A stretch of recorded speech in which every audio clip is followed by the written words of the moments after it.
a triad of poems for the Welsh goddess Rhiannon out of the Mabinogion. I say I'm stepping away from Yuletide, but so often in Celtic tales,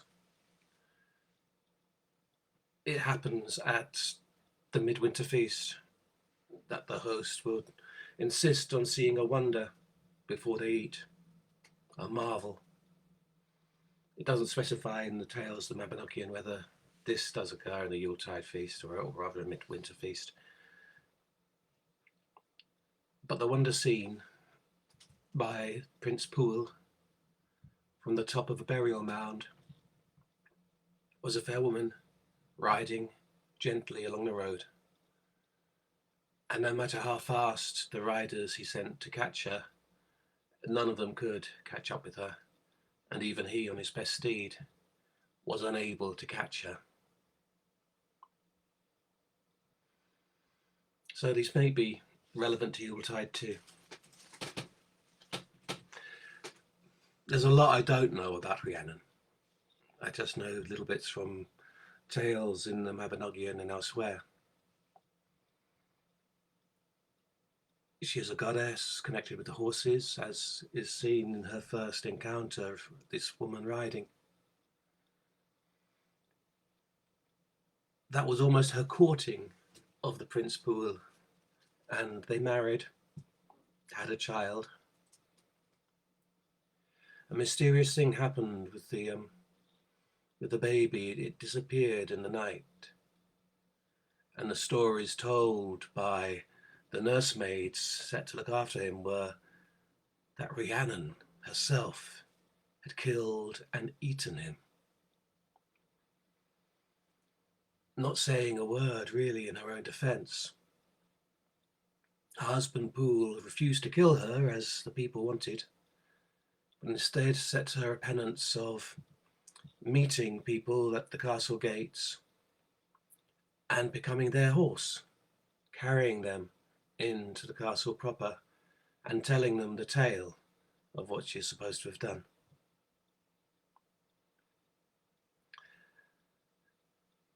So these first poems concern those tales. And I begin with this one, which is named for Rhiannon, and begins on that burial mound as Poole looks for a wonder and a marvel to behold. Rhiannon. Riding at unhurried pace, a white horse, she clad in gold. Me a race behind, caught in a blind chase.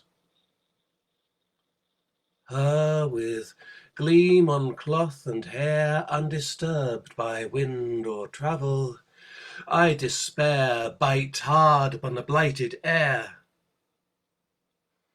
She seated, tall and sedate, untroubled by the miles, I, close to dead, in haste curse the waste ahead.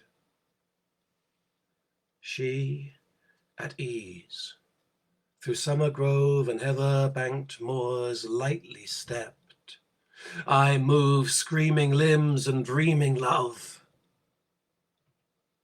Steady on the mountainside and quiet as the valley her sigh. I move screaming limbs and dreaming love. Steady on the mountainside and quiet as the valley her sigh.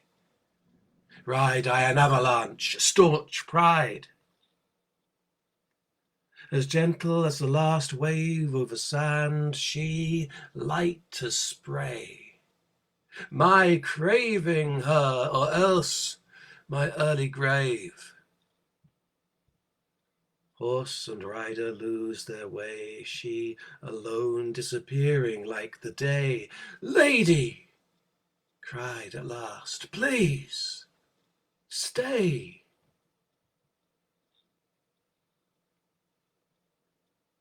On the far road she disappeared in mist, turns into a voice severe, fiercely present.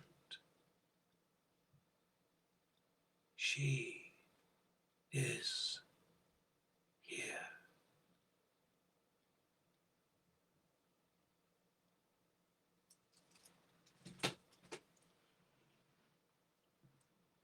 Poole and Rhiannon marry, as I said, have a child, a boy. There was a demand from the people, give us a child. But she was accused of this murder of her boy. Hidden crime. Rhiannon is my horse today. Mounted on her high back, I'm told the tale. Awakened by the nurses of my child, and iron blood upon my lip, crunching through the small bones to find my iron boy absent from his crib. You've eaten him. Otherworldly appetites scoffed your baby. Twittered at me like birds. All the mortals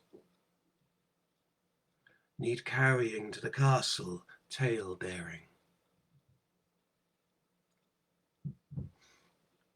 Did you eat him? Did you eat your boy? She looks at me in silence.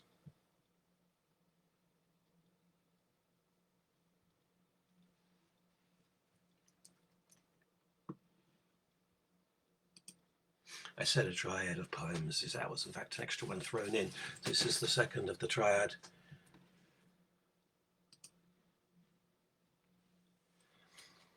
Rhiannon stoops to set me on her back and bear me on the road. Her pace is slack, her clothes are ragged and black, she is silent. Accusations have been made.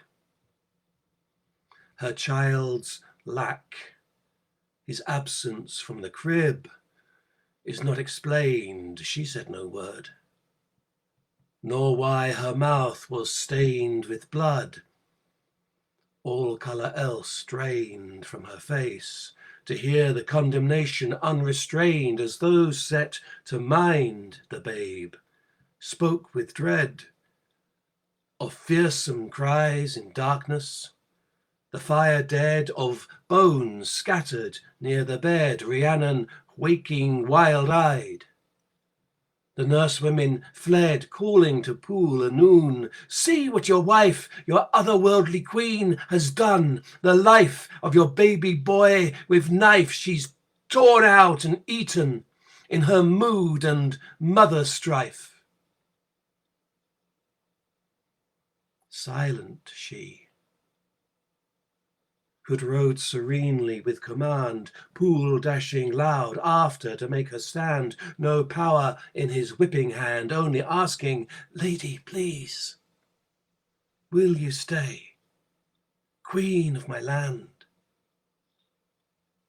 And the boy, a request for a king's heir from the folk, give us child, or within a year we'll turf her out by her hair. A half-blood, their demand answered, accepted with fear.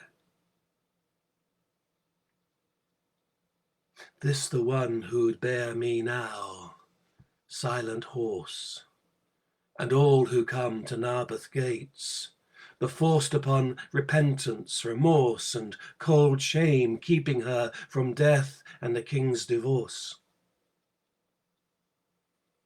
Woman from another world, knowing words thrown against a torrent are never heard.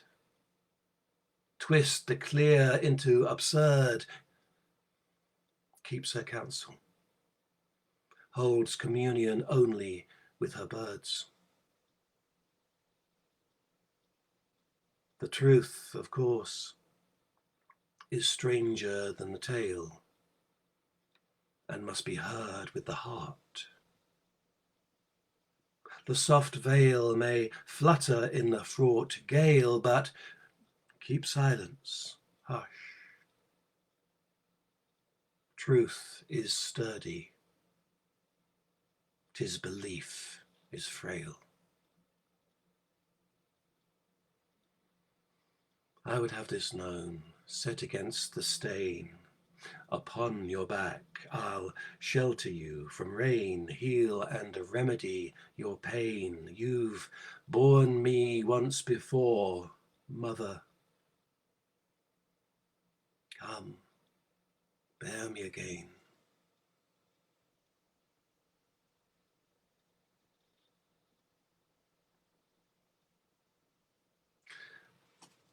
Rhiannon found the boy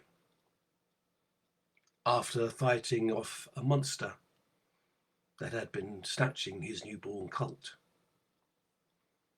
He and his wife raised the boy as their own till the resemblance to Poole and Rhiannon became obvious. They brought him to court, presented him to his parents. The tale was revealed that this monster having snatched the boy, the nurses and nursemaids, so terrified of the punishment and for letting him go, they killed pups, smeared the blood on Rhiannon's mouth, scattered bones around the bed, and made their accusation. Rhiannon and Poole are reconciled. The boy comes home, and his mother renames him Pryderi, which translates as anxiety.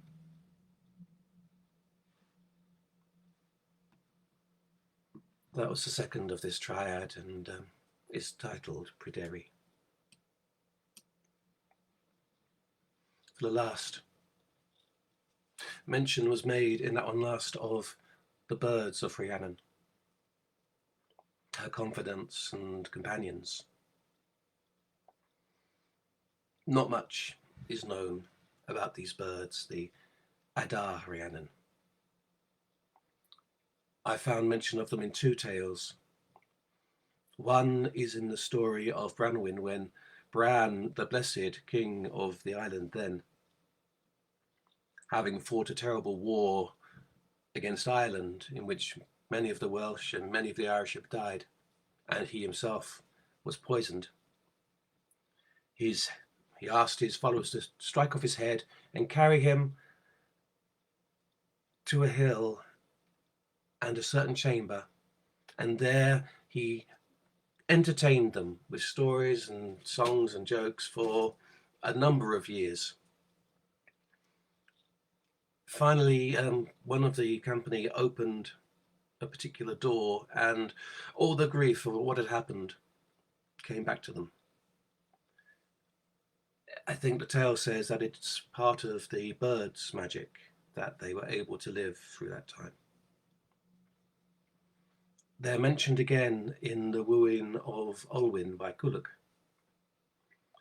Olwyn's father, a giant, whose death has been prophesied as being when his daughter marries, sets a long list of near impossible things to be found as wedding gifts before he will consent to the marriage. And one of the things he asks for are the birds of Rhiannon, Adar Rhiannon. And those two snippets are mentioned in this poem, Adar Rhiannon, and it is the giant, the father of Olwyn, who speaks.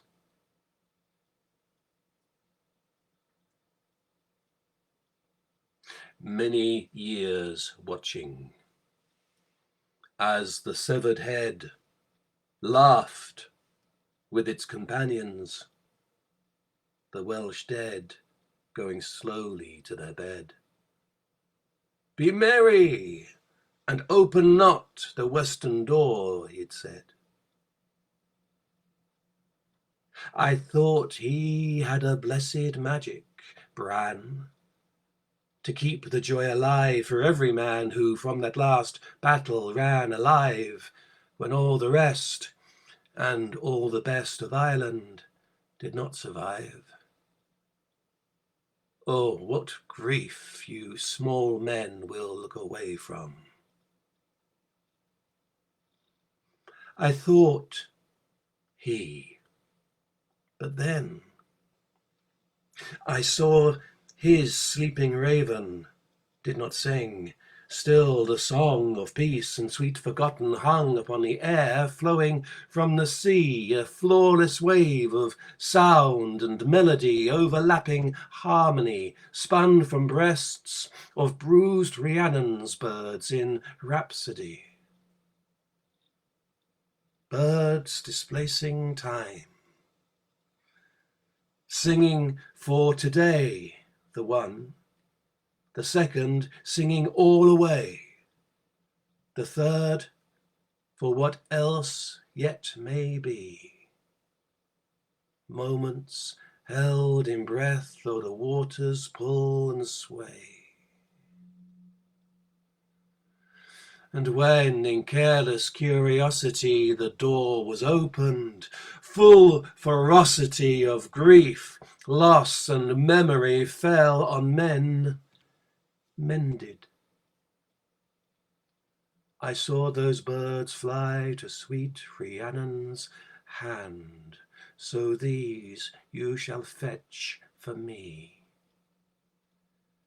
Isbathaden ben Kawa, father of she, since her wedding's prophesied sets his death, his daughter Olwen given, commands thee. Adar Rhiannon shall soothe in my sleep, and from the worst of my transgressions keep my mind still held within deep memory, and maybe wake alive to hear one weep, if only one, above my hollow giant's bones.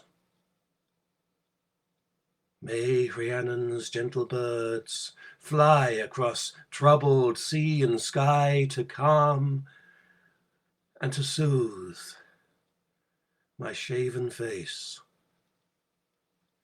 and see me die.